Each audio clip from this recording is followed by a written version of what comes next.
আসসালামু আলাইকুম। সুপ্রিয় শিক্ষার্থী বন্ধুরা, আপনাদের মধ্যে যারা যারা ভবিষ্যতে পাইলট হওয়ার, বিমানের পাইলট হওয়ার স্বপ্ন দেখেন, যাদের ভবিষ্যৎ ড্রিমটা বিমানের একটা পাইলট হব আমি, তাদের জন্য আজকের এই কথাগুলো। আজকে আমরা এই বিষয় নিয়ে আলোচনা করব যে একজন পাইলট হওয়ার জন্য, আমাদের দেশ থেকে একজন আদর্শ পাইলট হওয়ার জন্য কিভাবে ধাপে ধাপে এই প্রসেসটা কমপ্লিট করা যায় এবং পাইলট হওয়ার জন্য আসলে কি কি যোগ্যতা লাগে, কোয়ালিফিকেশন কি কি লাগে। তো সবাই মনোযোগ সহকারে কনসেন্ট্রেশন দিয়ে আজকের এই আলোচনাটি শোনার চেষ্টা করবেন ইনশাআল্লাহ, যাদের ভবিষ্যৎ স্বপ্ন বিমানের পাইলট হওয়া। চলুন আমরা ধাপে ধাপে শুরু থেকে শেষ পর্যন্ত আমরা সুন্দরভাবে আলোচনা করবো। আজকে শিক্ষাগত যোগ্যতা লাগবে সর্বপ্রথম।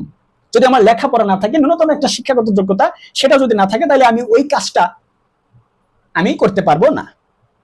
এখন বিমানের পাইলট হওয়ার জন্য শিক্ষাগত যোগ্যতা লাগবে মিনিমাম এসএসসি এবং এইচএসসি পাস করতে হবে, এবং সেখানে GPA, grade point average GPA 4, এটা জিপিএ 5 এর মধ্যে 4 পাইতে হবে। এটা কিন্তু সিজিপিএ না, জিপিএ গ্রেড পয়েন্ট অ্যাভারেজ, আর সিজিপিএ হচ্ছে কিউমুলেটিভ গ্রেড পয়েন্ট অ্যাভারেজ।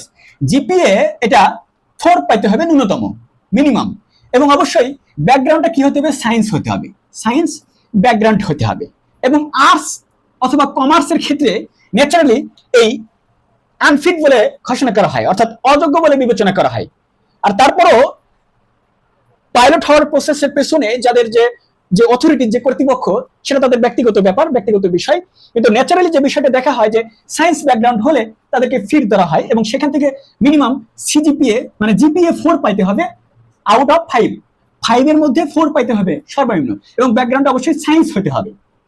এছাড়াও আরেকটা সুযোগ আছে, যাদের ব্যাকগ্রাউন্ডটা সায়েন্স টাইপের কিন্তু জেনারেল লাইনের না, তারা অনেক আছে ডিপ্লোমা, পলিটেকনিক, ইঞ্জিনিয়ারিং এগুলা ইত্যাদি অনেক থাকে। ডিপ্লোমা যাদের এই সায়েন্স রিলেটেড সাবজেক্টে যারা পড়েন, এই যে ডিপ্লোমা, তাদেরও এই সুযোগ আছে। তারাও যদি এই এইচএসসি লেভেলে বা সমমান পর্যায়ের পরীক্ষাতে জিপিএ 4 এর 5 এর ভিতরে যদি মিনিমাম 4 পায়, তাহলে তারাও কিন্তু যোগ্য বলে বিবেচিত হবে।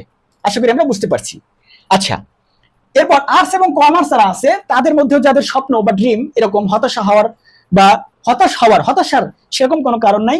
আর্টস এবং কমার্সের তাদেরও বিভিন্নভাবে সুযোগ থাকতে পারে, হয়তো নিজ দেশে না থাকলেও বহির্বিশ্বে বা বিভিন্ন জায়গায় বিভিন্ন প্ল্যাটফর্মের মাধ্যমে সুযোগ হতে পারে। যোগ্যতা না থাকলেও যোগ্যতা তৈরি করার সুযোগ কিন্তু জীবনে আছে, এটা আমাদের মাথায় রাখতে হবে। আর তারপরও শুরু থেকে যদি এটা ছোটবেলা থেকে প্ল্যান থাকে, তাহলে অবশ্যই মাথায় রাখতে হবে আমাকে সায়েন্স নিয়ে পড়তে হবে, কারণ সায়েন্স এমন একটা বিষয় যেখান থেকে সব দিকেই যাওয়া যায়, সব দিকেই এগোনো যায়। একটা সায়েন্সের ভেতরেই আমি চাইলে পরবর্তীতে যে কোনো দিকে আমি যেতে পারবো, আর্টস কমার্স ইত্যাদি যত কিছু আছে সব দিকে যেতে পারবো, এটা হচ্ছে সবচেয়ে বড় কথা। এবার আসি, সায়েন্সে যেহেতু আমি পড়বো এইচএসসিতে, আমার অবশ্যই সায়েন্সে ম্যাথ এবং ফিজিক্স থাকে, এটাই ন্যাচারাল, এটাই স্বাভাবিক। ম্যাথ এবং ফিজিক্স এটা থাকতে হবে, সায়েন্সে থাকলে এটা সম্ভব। এছাড়া আর্টস কমার্সে ন্যাচারালি ফিজিক্স থাকে না, বা ম্যাথ রিলেটেড সেরকম সাবজেক্ট থাকে না। ম্যাথ এবং ফিজিক্স এটা আমাকে মাস্ট থাকতে হবে, যদি আমি সায়েন্স ব্যাকগ্রাউন্ডে থাকি তাহলে এটা থাকবে। এরপর অনার্স মাস্টার্স কমপ্লিট করে যারা যথেষ্ট পরিমাণে এডাল্ট হই, আমরা অনার্স মাস্টার্স কমপ্লিট করেও আমরা এই চাইলে পাইলটের দিকে যেতে পারবো। এটা কিন্তু ওই যে বিভিন্ন সশস্ত্র বাহিনীর মতো না, যাদের নির্দিষ্ট একটা বয়স থাকে, 21 বছর, 22 বছর, 20 বছর, 17 বছর এরকম সময়ের মধ্যে আবেদন করতে হবে, এটা পার হয়ে গেলে হবে না। কিন্তু পাইলটের ক্ষেত্রে কিন্তু সেরকম না, এখানে ন্যাচারালি বয়সটাকে উল্লেখ করে দেওয়া নাই। এখানে অনার্স মাস্টার্স কমপ্লিট করে যথেষ্ট বয়স 25, 30, 28 এরকম বয়স হওয়ার পরেও দেখা যায় যে এই অনার্স মাস্টার্স কমপ্লিট করেও পাইলট হওয়ার জন্য যোগ্য বলে বিবেচনা করা হয়। আশা করি আমরা কথাটা কি করছি, বুঝতে পেরেছি।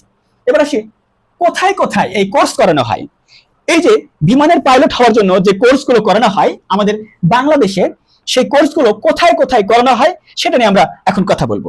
পাইলট হওয়ার জন্য আমাদের যেখানে যেখানে কোর্স করা যায় ন্যাচারালি, সেই জায়গাগুলো হচ্ছে বাংলাদেশ ফ্লাইং একাডেমি ঢাকা, ঢাকাতে আছে Bangladesh flying academy, Bangladesh flying academy, সংক্ষেপে এটাকে কি বলা যায়, বিএফএ ঢাকা। এই ঢাকার বাংলাদেশ ফ্লাইং একাডেমিতে যদি আমি শিক্ষাগত যোগ্যতা নিয়ে ওখানে যদি আমি শুরু করি পাইলট হওয়ার জন্য যে চেষ্টা, ওখানে যদি আমি ভর্তি হই, তাহলে আমি ওখান থেকে কি করতে পারবো, এই পাইলট হওয়ার প্রসেসটা ধাপে ধাপে শিখতে পারবো। প্রথমে হচ্ছে বাংলাদেশ ফ্লাইং একাডেমি, এটা একটা অপশন আছে। এরপরে আমাদের আরো অপশন আছে, Galaxy flying academy Dhaka, Galaxy flying academy, এটাও ঢাকাতেই। আমি যদি গ্যালাক্সি ফ্লাইং একাডেমিতে অ্যাডমিট হই এবং সেখান থেকে আমি এই পাইলট হওয়ার যে যোগ্যতা অর্জন করা, মানে পাইলট হওয়ার জন্য প্রশিক্ষণ নিতে আর যোগ্যতা, এবং পাইলট হতে আবার যোগ্যতা লাগে, পাইলট হওয়ার জন্য যে যোগ্যতা সেটার জন্য আমাদের ওই জায়গাতে অ্যাডমিশন নিতে হবে, ওখানে আমাদের ট্রেনিং নিতে হবে, প্রশিক্ষণ নিতে হবে, তাই না? আর পাইলট হওয়ার আগে যে একটা যোগ্যতা, সেটা নিয়ে আমরা আগে কথা বললাম যে শিক্ষাগত যোগ্যতা। আশা করি বুঝতে পারছি। তো পাইলট হওয়ার পর পাইলট হতে হলে মানে একটা যোগ্য পাইলটের জন্য যেটা দরকার, সেটার জন্য আবার কি আমাদের আরেকটা অপশন আছে, অ্যারিরাং। অ্যারিরাং বা আরিরাং অ্যাভিয়েশন ঢাকা।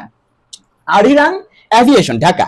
এই আরিরাং অ্যাভিয়েশনে এই তিনটাই ঢাকাতেই, এবং এই ঢাকার এই Bangladesh flying academy, Galaxy flying academy এবং আরিরাং অ্যাভিয়েশন ঢাকা, এই তিনটার যে কোনো একটাতে আমরা পড়ে বা এখানে যে কোনো একটাতে অ্যাডমিশন নিয়ে আমরা কি করতে পারি, এই পাইলট হওয়ার যে একটা যোগ্যতা বা পাইলট হওয়ার স্বপ্নটাকে পূরণ করার সুযোগ পাবো আর কি। আশা করি বুঝতে পারছি।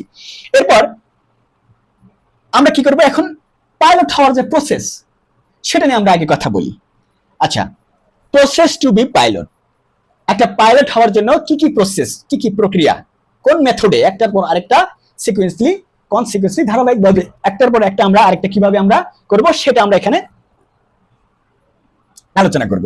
দেখুন, পাইলট হওয়ার জন্য প্রথমে যেটা শিখতে হবে সেটা হচ্ছে private pilot licence. Private pilot licence. Private মানে কি? প্রাইভেট মানে মানে ব্যক্তিগত বিষয় আর কি, নিজেদের ন্যাশনাল মানে দেশের মধ্যে যে এরিয়া বা এটাকে আমরা প্রাইভেটলি বিষয়টা বলি, বা নিজের বিষয় বা নিজেদের বিষয় আর কি, এমনটা, এটাকে আমরা প্রাইভেট বলি। তো প্রাইভেট পাইলট লাইসেন্স, পিপিএল, এই কোর্সটা চাইলে 6 মাস বা এর মতো 6 মাসের মতো সময়ের মধ্যে কোর্সটা করা হয়, এবং এই কোর্সটাতে 40 থেকে 50 ঘন্টা 40 থেকে 50 ঘন্টা বিমান চালানোর একটা অভিজ্ঞতা, একটা দক্ষতা আমরা অর্জন করতে পারি। এবং এটা অর্জন করার পর আমরা পরবর্তীতে কি করব, এই প্রাইভেট পাইলট লাইসেন্সটা পাবো। এবং এই লাইসেন্সটা পাওয়ার পর আমরা কি করব, দেশের মধ্যে যেমন আমি এখন বর্তমানে বগুড়াতে আছি, এখান থেকে বগুড়া বিমানবন্দর থেকে আমি চাইলে ঢাকাতে বা চট্টগ্রামে বা বিভিন্ন জায়গায় আমি কি করব, এই বিমান নিয়ে চলতে পারবো। কিন্তু আমার লাইসেন্সটা কতটুকুর মধ্যে সীমাবদ্ধ, সেটা হচ্ছে দেশের মধ্যে সীমাবদ্ধ। দেশের যেখানে যেখানে বিমানবন্দর আছে সেই সব জায়গায় আমি বিমান নিয়ে চালাতে পারবো আর কি। আমাকে যদি এই প্রাইভেট পাইলট লাইসেন্সটা দেওয়া হয়, এটাকে সংক্ষেপে বলে পিপিএল। 6 মাসের মতো একটা কোর্স এবং 40 থেকে 50 ঘন্টা আমার বিমান চালানোর একটা অভিজ্ঞতা অর্জন করতে হবে। এবং এরপর এই পিপিএলটা আগে নিতে হবে, এবং পিপিএলটা নেওয়ার পরে আমাকে যেটা দিবে তারা, বা আমি যেটার যোগ্য হতে পারবো, সেটা হচ্ছে সিপিএল।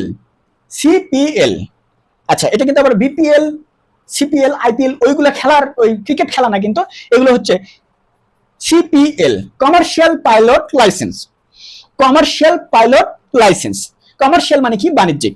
কিন্তু এখানে এই কমার্শিয়ালটা হচ্ছে ইন্টারন্যাশনালি আমি যে বিমান চালাতে পারবো, আমার দেশ থেকে আমি অন্য কোনো দেশে বা বিভিন্ন জায়গায় দূর দূরান্ত অন্য দেশে অর্থাৎ বিদেশে ভিন দেশে যেতে পারবো, সেটা হচ্ছে এই CPL, commercial pilot licence, CPL. এটা ন্যাচারালি 1 বছর সময় লাগে এই কোর্সটা শিখতে। এবং এখানে 150 থেকে 200 ঘন্টা বিমান চালানোর যে একটা অভিজ্ঞতা, এটা আমাদের অর্জন করে দেওয়া হবে। এটা আমরা শিখতে পারবো এই সিপিএল এর মাধ্যমে, এবং এটার সময়সীমা কত, 1 বছরের মতো। এবং এই সিপিএল হওয়ার পর, সিপিএল লাইসেন্সটা আমরা অর্জন করার পর, কমার্শিয়াল পাইলট লাইসেন্স অর্জন করার পরে আমরা যেখানে যাবো সেটা হচ্ছে ফার্স্ট অফিসার। বিমানে কি থাকে, ফার্স্ট অফিসার থাকে। এই ফার্স্ট অফিসার হওয়ার পরে সেখান থেকে আমি ক্যাপ্টেন হতে পারবো, ক্যাপ্টেন। এবং এইভাবে আমি পাইলট হতে পারবো একের পর এক, ধাপে ধাপে। এবারে আসি, এই পাইলট হওয়ার জন্য আমাদের ন্যাচারালি যে খরচের একটা বিষয়, পাইলট হওয়ার জন্য আসলে আমাদের শিক্ষাগত যোগ্যতা লাগে, সেটা আমাদের কমপ্লিট। এরপর কোথায় কোথায় পড়তে হবে, কিভাবে পাইলট হতে হবে, সেটা আমাদের জানা কমপ্লিট। এবার আসি, আমরা এটা যে করবো তার জন্য যে একটা ফাইন্যান্সিয়াল যে একটা কন্ডিশন, আমাদের আর্থিক যে যোগ্যতা লাগে, এটা অনেক বড় একটা যোগ্যতা। এই যোগ্যতার কাছে মানে আমরা অনেকে হিমশিম খাই বা অনেকের কাছে এটা নিয়ে আমরা এখন কথা বলবো। পাইলটদের মাসিক ইনকাম যেটা, আমরা এটা ন্যাচারালি যদি শুনি তাহলে অনেকটাই আমাদের কাছে অবাক লাগে, বিস্ময়কর। যেমন আমাদের দেশের সচরাচর যে পেশাগুলো আছে, সেখান থেকে আসলে অ্যাক্টিভ ইনকামের মাধ্যমে আর্নিং করা কিন্তু খুবই কঠিন। এবং ন্যাচারালি এই ইনকামগুলো কিন্তু সীমিত আকারে থাকে, নির্দিষ্ট একটা রেঞ্জের মধ্যে থাকে, যেটাতে আসলে জীবনযাপন করা তুলনামূলক একটু কঠিনই হয়। কিন্তু পাইলটদের যে মাসিক ইনকাম, এটা কিন্তু 2 থেকে 10 লক্ষ। পাইলটদের যে মাসিক ইনকাম, এটা হচ্ছে 2 থেকে 10 লক্ষ বা এর চেয়েও কম বা বেশি হতে পারে। এটা আসলে যোগ্যতা ভেদে, এটা আসলে পজিশন ভেদে। তাহলে আমাদের বিষয়টা বুঝতে হবে, পাইলটদের মাসিক ইনকাম কিন্তু 2 থেকে 10 লক্ষের উপর নিচে প্লাস ইত্যাদি, মানে অনেক, মানে আমাদের দেশের যে জিডিপি, গ্রস ডোমেস্টিক প্রোডাক্ট, এবং মাথা পিছু আয়, পার ক্যাপিটা ইনকাম, এই সবের আলোকে আমরা যদি বিবেচনা করতে চাই, তাহলে 2 থেকে 10 লক্ষ এই রেঞ্জের মধ্যে আর্নিংটা কিন্তু অনেক বেশি, তাই না? আবার এখন অনেক দেখা যায় যে অনেক ফ্রিল্যান্সাররা, অনেক ইউটিউবাররা মান্থলি অনেক টাকা আর্নিং করে, যেটার পরিমাণ এর চেয়ে অনেক বেশি। অনলাইনে বিজনেসের মাধ্যমে, অনলাইনে বিভিন্ন শিক্ষাগত যোগ্যতা, বিভিন্ন কাজের যোগ্যতার মাধ্যমে তারা অনেক পজিটিভ ভালো কাজ করে তারা ভালো টাকা ইনকাম করে, এমনটাও আছে। কিন্তু পাইলটদের যে ইনকাম, এটা আসলে অফলাইনে এবং সরাসরি ইনকামের যে একটা প্রসেসটা কিন্তু হিউজ পরিমাণ একটা ইনকাম, 2 থেকে 10 লক্ষ প্লাস মাইনাস, এর চেয়ে কম বা বেশি হতে পারে, তবে এটা স্বাভাবিক একটা রেঞ্জ। এরপর আসি পাইলট হওয়ার জন্য খরচ কত লাগে।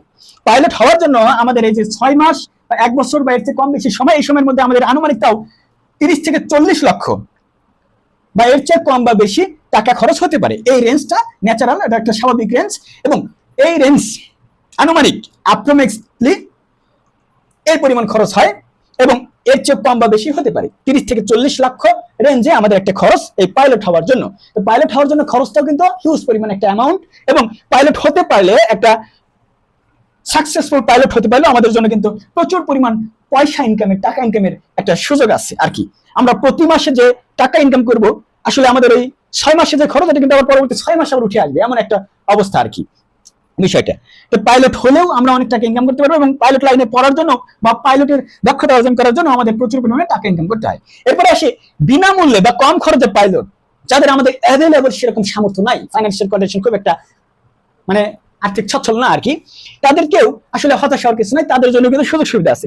বিনামূল্যে এবং কম খরচে পাইলট হওয়ার সুযোগ কিন্তু আছে আমাদের দেশে, এটা আমাদের বুঝতে হবে। তাহলে এটার আবার সুবিধাটা কোথায়, এটা আমরা কিভাবে হতে পারবো? আমাদের প্রথমে বাংলাদেশ এয়ারফোর্সে জয়েন করতে হবে।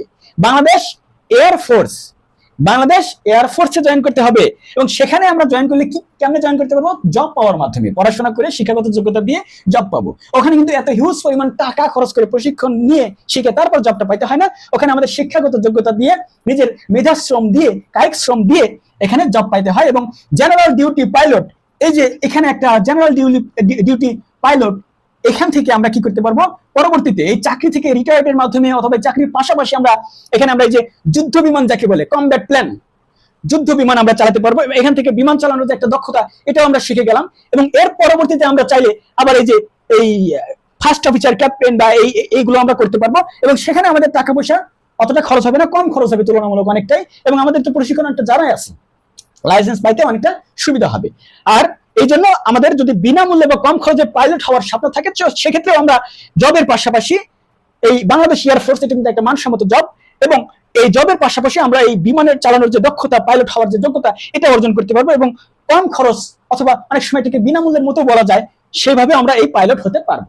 সো আমাদের অবশ্যই বুঝতে হবে যে পাইলট হওয়ার জন্য আসলে কার কিরকম স্বপ্ন, ইচ্ছা বা ভবিষ্যৎ একটা চিন্তাধারা থাকা উচিত, সেটা আমরা আপাতত বুঝে গেলাম। আশা করি আমাদের মধ্যে যার যে কনফিউশন ছিল বা সমস্যা ছিল, সেটার অনেকটাই সমাধান আমরা পেয়েছি।